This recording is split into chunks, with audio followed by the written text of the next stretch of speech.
Lumix might have made my almost perfect camera. If you've been on my channel before, you know that I've been on the hunt for a long while for the perfect everyday carry, and the Lumix S9 ticks a heck of a lot of boxes. However, just because it might be great for me, I don't think this camera is for everyone. There's some quirks. Let me show you what I mean. Every photo in this video, and I mean every photo, is taken straight from camera using the Real Time LUT feature. My mind is blown. One thing I love about the idea of having an everyday carry is making photography fun again. And I think that is very much in the spirit of the S9. We have some really fun colors, a very small form factor. And if you've ever had any older Lumix cameras like the GX800, the button layout is so similar. So you can really hit the ground running if you've had those smaller form factored cameras in the past. Emily's so happy. Emily's ecstatic. Pretty colours. I originally went blue, and I thought it was really, really cool, but then I had a last minute landslide and went green. And the good thing about these colours is they're not too in your face, so you can have a little bit of personality, but I don't think it stands out too much if you want to be incognito, if you're doing street photography, for example. One of the most exciting updates for me is the Lumix Lab app, because I've been a big fan of Real Time LUT and I've really seen the potential in it right since it was first announced. And I love it for photo presets and walking around and having really interesting looks in camera without any editing. And now Lumix Lab has sort of taken that to the next level where you can take it onto your phone and video as well. I mean, we can actually just put video on our phone via the app now, which I've never been able to do on any brand. And then we can quickly and easily upload that to socials. Just to toot my own horn, toot toot, I've been shooting with my own LUTs this week in Osaka, and they are available for free in the creator part of the Lumix Lab app. So if you like my Streetwise preset, it works very, very nicely for travel and street photography. You can access that for free and download it to your S9. But think of the potential for this. We now have a bank of creators that are donating free LUTs. Everyone can use them and modify them and enhance them and tweak them to their own likes. You can create fresh ones in the app yourself. So if you have a preset that you like to use, you can use it in the app and put it straight onto your camera. And the camera now holds 39 blooming LUT slots. So you can go through whichever ones that you have on your camera that might be best for certain scenarios. And my favorite update for the Real Time LUT is we can now roll off the opacity just like you could in your editing software. So sometimes if you have a preset on and it's just a little bit bold, you can just roll it down to 70%, for example, and then get a much more natural look. I really think this is giving Fujifilm a run for the money because recipes are great, but now we have all of those benefits and more. We can tweak things till our heart's content, and it works for both photo and video.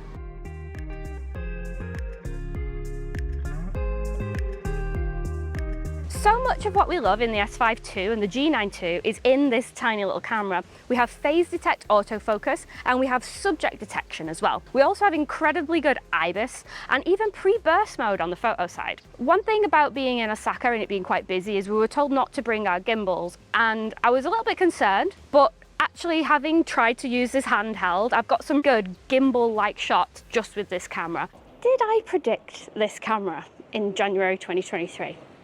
Have a listen to this old video. A refreshed GM1, if you will, where we have modern Wi-Fi features and maybe even add real-time LUT to this setup. This is geared towards the everyday carry sort of camera, which, as you know, I'm really sort of obsessed with. I love a tiny camera. I think we need to concentrate on the fun element, so fun colors, and I see this camera geared towards capturing everyday life in a fun way. Hashtag vlog life.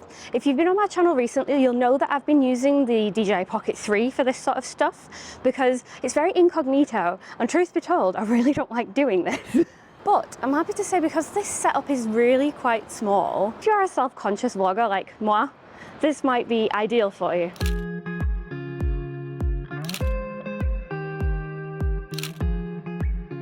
One thing that you won't see on this camera is any thermal management. There are no fans on this camera, and with that comes with some time limits.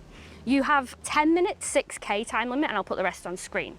When I first heard about this limitation, I was a little bit sad, but I've been shooting all week with it, doing YouTube videos, and I've never needed to even test those time limits. I've been filming in smaller chunks and it's been absolutely fine. This is not for filming wedding ceremonies or interviews or client work. It is very much for the content creator and shorter clips. If that is a problem for you, then you might want to look at the S5 II or the G9 II for something more unlimited recording-wise. One thing I'm really happy to see is this is the exact same battery that we have in the S5 II and the G9 II and the GH6 for that matter. So if you have a Lumix ecosystem, it all plays in together. And I think it's actually brilliant because it's like, it takes up half the internals of the camera and the battery life has been blooming superb. I think I've changed my battery once in several days of long shoots. So battery life is very, very impressive, even though it's very small. And all this business is also filmed on an S9, so you can see a real-world example of how good it is for content creation. It just follows, it snaps onto faces, it's absolutely rock solid, just like the S5 II and the G9 II. So, quirks. There are a few things that Lumix have done to keep the price down with the S9. We have a cold shoe rather than a hot shoe, so there'll be no off-camera flash anytime soon. It's also not weather sealed, so while it is great for an everyday carry, I wouldn't want to take it out in too heavy rain, for example. We also don't have an EVF, which I understand will be a deal breaker for a lot of people, but I haven't found it too hard. There's been a few times where I've wanted to like sort of put it to my face because I want it to have an EVF and it hasn't had one, but most of the time using the screen is very intuitive and fine. One more decision to keep the form factor down, which may be a deal breaker for a lot of people, is we only have an electronic shutter in this camera. Now there's pros and cons to this. It makes the camera very incognito because it's a completely silent experience. There is no sound whatsoever when you press the shutter and you don't get that mechanical clunk that you may be used to with other everyday carries. The con of having an electronic shutter is you can get banding in your photos. If you don't know what banding is, it's when the shutter speed of your photo clashes with the electrical frequencies. So if you're shooting at night under lots of signage and under lots of electronic lights, you will get a phenomenon that looks like this if you don't keep your shutter speed in check. This is just something that's inherent with all electronic only shutters. So it's something that you're always going to have to keep in mind if you do get an S9. The way that you manage this is syncing your shutter speed, and there is a function in the camera called synchro scan, so you can fine tune things a little bit more. But it is just one more thing that you have to think about as a photographer, and of all the things in this camera that I love, the electronic only shutter is the thing that I love the least. So this one's a bit controversial, but whatever. I sort of wish that this was micro four thirds. Hear me out. A compact camera is only as compact as the lens that you put on it. And as you can see, we've got a lens from Brighton Star here, and you can get some very compact lenses for this system, but a lot of the full frame lenses are blooming huge. Micro Four Thirds, on the other hand, has 101 tiny lenses that you can choose from, and I think all we need is a spruce. You know, a Micro Four Thirds camera with phase detect, IBIS, Real Time LUT, and we could have those tiny lenses just already readily available, whereas it might take a little bit of time for Lumix to build up the tiny lenses for this system. There are a few on the horizon, and Sigma have some really nice compact primes which will pair very nicely with this as well. While you're thinking about this camera, I would urge you to think about what lenses you want to use the most, because I've found if you put a traditional lens on it, it's quite front heavy and quite fatiguing on your wrist. If you're routinely going to be using larger lenses, you may be better off getting the S5 II. If you want to have something that's versatile and be able to put something smaller on it from time to time, then this would be a good choice.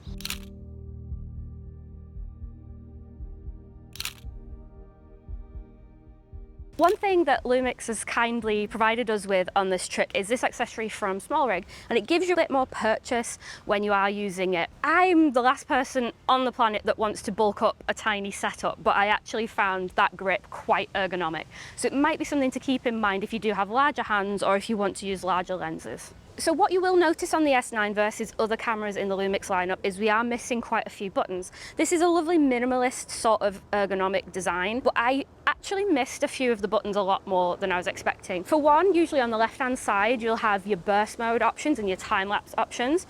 And then the one that I've actually missed the most is the AF/MF switch. I hadn't realized how much I'd sort of baked that into my muscle memory. Sometimes when you're filming something and say someone's coming past the camera, you might just want to quickly switch it into manual focus just so that it doesn't shift. With this camera, the S9, a lot of that is now hidden in the menus. So I'm finding myself in the menus quite a lot more than I do under normal circumstances. So if you're considering this as your first Lumix camera, you won't know what the heck I'm on about and you won't know what you're missing. If you are coming from an existing camera, there may be a little bit of a learning curve, but the menus are the same. So much is very, very similar. It won't take you very long to adjust at all. So as I said at the very beginning of this video, this camera is not for everyone. If you've watched this video and you're thinking, oh, there's recording limits, oh, there's an electronic shutter, it's too small for my hands, whatever it may be, this just means that the camera isn't for you. The great thing about this launch is we now have options for days, which is always a good thing. We still have the Micro Four Thirds lineup. We have the S5 II and the S5 IIX. And either you will see these features and go, wow, I'm in, like I do. I grin like an idiot whenever I use this camera. Or you might think, you know what, it's worth spending 300 quid more and I'll get the S5 II. Either opinion is valid. And if you are into everyday carry, there are plenty other camera options on my channel. Check them out. It is Emily from the nearish future. I've just spent a couple of hours going through the video footage and the photos, and my goodness, I have a whole new appreciation for Real Time LUT. It's the first time that I've spent a whole trip only shooting Real Time LUT with JPEGs because I don't have access to the RAW files yet until the camera is released. And I kid you not, I've selected 141 polished, delightful images straight from camera. The odd one I'll have straightened because I'm quite a wonky shooter, but in terms of the colour, nothing. I've edited the whole trip in 25 minutes. This would have been a 3-day job at home. However cool you think Real Time LUT is, or if you think it's a gimmick, whatever, it's not a blooming gimmick. It will streamline so many people's lives and it will help everyone edit better and faster. I'm a complete convert, and this is the camera to get on board with it because it's got the most advanced features. Just thought I'd let you know.